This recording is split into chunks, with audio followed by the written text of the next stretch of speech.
Bon alors les maximes, il y en a plein et on en voit passer dans les mails, dans les réseaux sociaux, etc.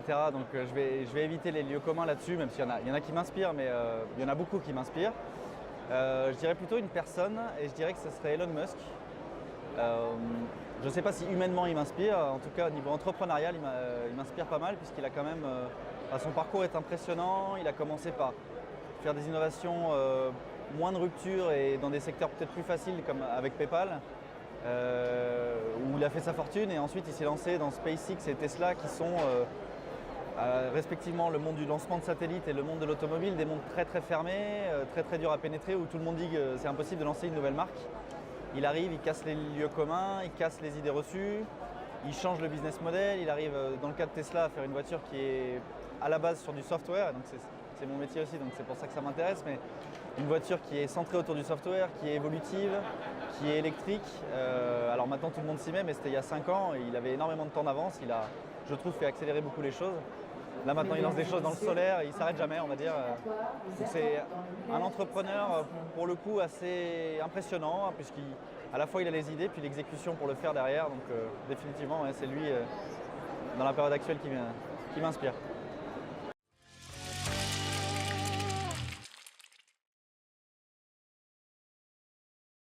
Je dirais conviction et convaincre, puisqu'en fait, comme souvent l'innovation est perçue comme bête, ou en tout cas à la base c'est souvent des idées qui paraissent bêtes ou folles, ensuite des idées qui paraissent dangereuses et puis ensuite des idées qui paraissent évidentes.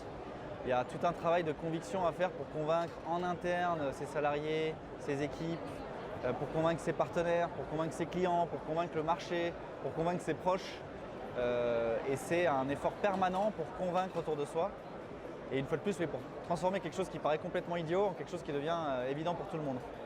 Et ce qui est assez frappant là-dessus, c'est-à-dire qu'on passe du temps à convaincre des gens qui ensuite ont l'impression qu'ils ont toujours été convaincus. Donc il y a un côté aussi frustrant là-dessus où on est un petit peu prophète d'une innovation puis finalement on va dire que le travail fait n'est pas forcément reconnu, mais peu importe puisque l'innovation a marché, quoi.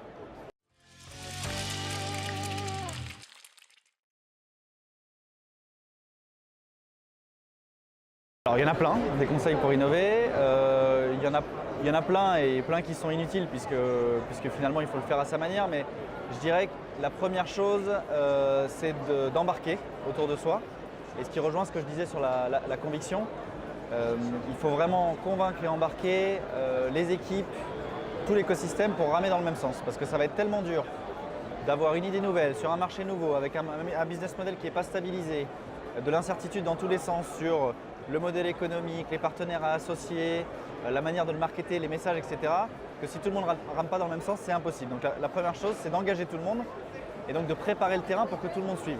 Donc il y a un volet humain avant le volet technique qui est ultra important dans le lancement d'une innovation. Et après, sur le volet technique, je dirais de trouver la bonne idée et de la lancer sur le marché. Bon là, c'est des choses qu'on peut lire partout. Je ne sais pas si je vais rajouter quelque chose de très qui va révolutionner la manière d'innover, mais il faut bien sûr partir du client, essayer de comprendre les problèmes qu'on peut résoudre, essayer de maqueter le plus vite possible quelque chose qui ressemble à une solution à son problème, le faire tester rapidement, puisque ce qu'on imagine et ce qui se passe dans la réalité, il y a un énorme écart.